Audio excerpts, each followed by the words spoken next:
These insects feed by sucking on plant juice, and they take in a lot of fluid to get the nutrients.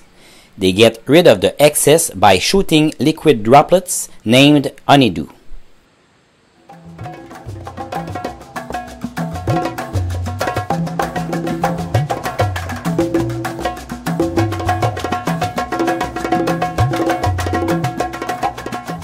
Who makes this sound in the marsh?